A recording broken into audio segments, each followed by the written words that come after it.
Amazing Mary. This story is about an amazing woman. At a time when respectable girls were expected to stay at home and look after the house, Mary set off for far Africa to bone up on fish. Mary Kingsley didn't have time to go to school. She was too busy at home looking after her poorly mum and her sickly little brother. You see, her dad was away a lot. Then, when Mary was 30, her mum and dad both died, and suddenly Mary was free to do whatever she wanted to. By this time, her brother had buzzed off on his own travels. Her friends made some helpful suggestions. What about a sightseeing trip to Europe? That was the ladylike thing to do. Or perhaps a nice holiday by the sea. But daring Mary had other ideas. She decided to set off for Africa and do a spot of exploring. Her friends were horrified. In 1893, Mary spent a year in Africa. But that was just the start of it. Mary had such itchy feet that the following year she was off on her Intrepid travels again. And this time her brilliant excuse was fish. Yep, fish. The British Museum in London asked Mary to collect specimens of some rare African fish. Trouble is, the rivers these rare fish lived in were horribly risky to reach. Why? Well, some seriously unfriendly cannibals lived in the rainforests along their banks. And, frighteningly, these cannibals were called the Fang. Was Mary worried? Quite the opposite. She couldn't wait to be off, and in December of 1894, she set sail for Africa again. A year later, Mary was back in England, and we sent our Daily Globe reporter along to find out more about her trail-blazing trip. Mary, where have you just come from? I've been in West Africa, exploring the Ogowe and Brembe rivers, searching for rare fish. Are you fond of fish, dear? They're fascinating creatures, I think.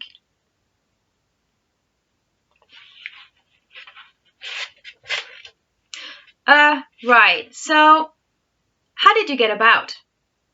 For the first stretch of the journey, I went by paddle steamer. Very comfortable. But I couldn't go over the rapids, so I had to carry on by canoe. It was all right apart from the capsizing. Oh, and a spot of bother with some crocodiles. I bashed one in the nose with a paddle. That showed it who was boss.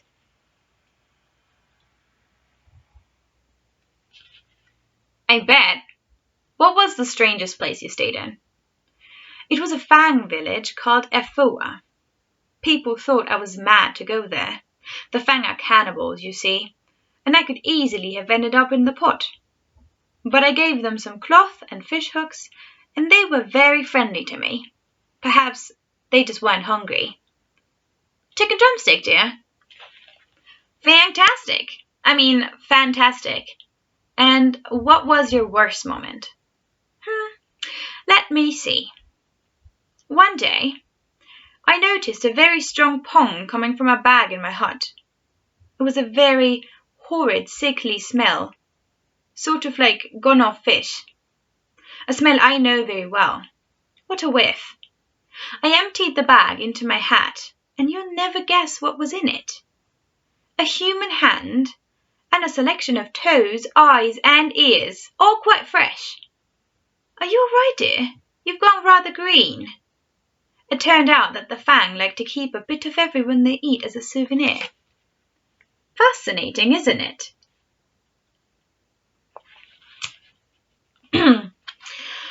What essentials do you always pack?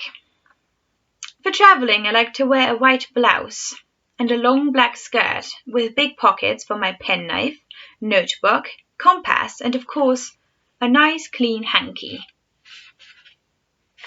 pop on a pair of my brother's old trousers under my skirt. They're brilliant for keeping off leeches when I'm squelching through swamps. Oh, and I always pack a small revolver, though I've never had used it yet, and some nets and bottles for catching all those lovely fish.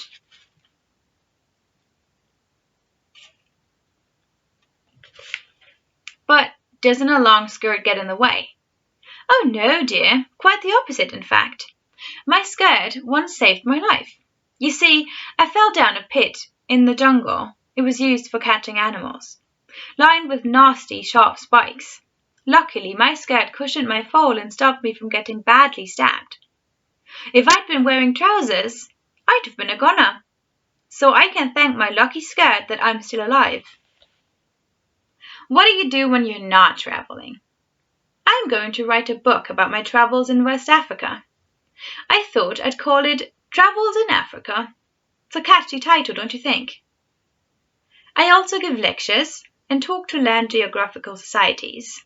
That's much more nerve-wracking, I can tell you, than staying the night with the Fang family. Did you bring back any souvenirs from your trip?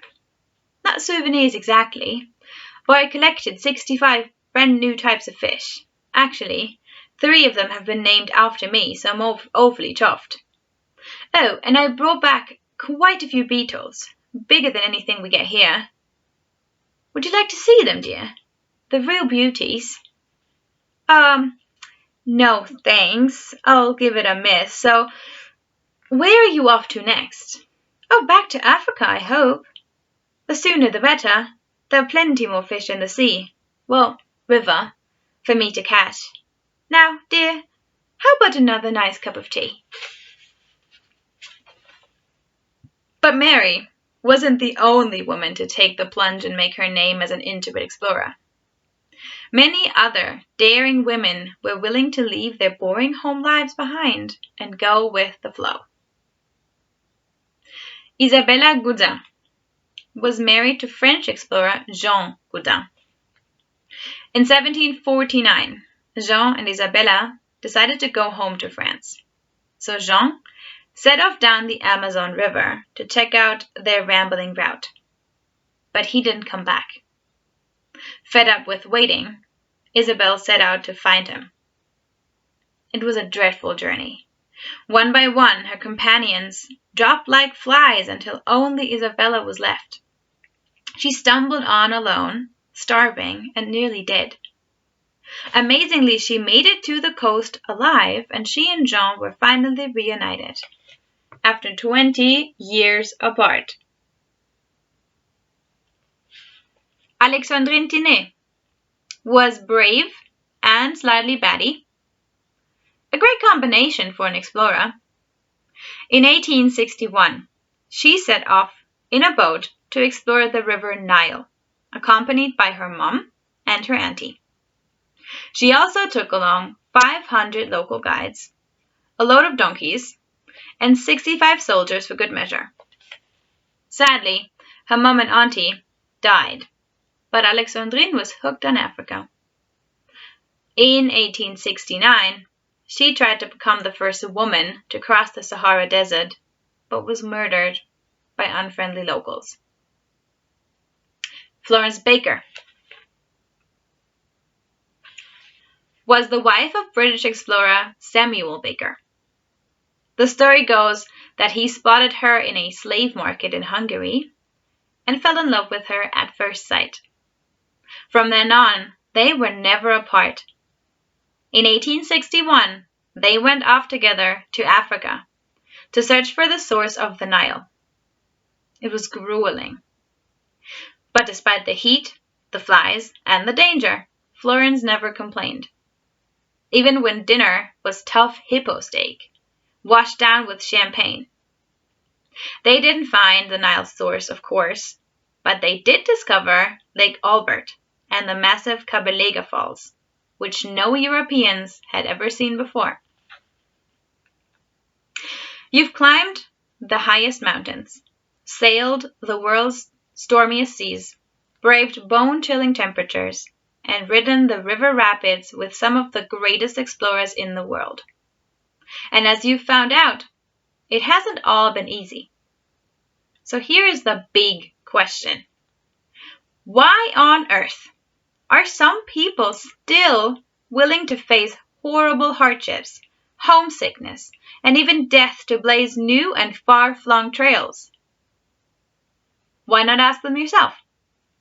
The next chapter is all about intrepid modern explorers. You might just catch them before they wander off.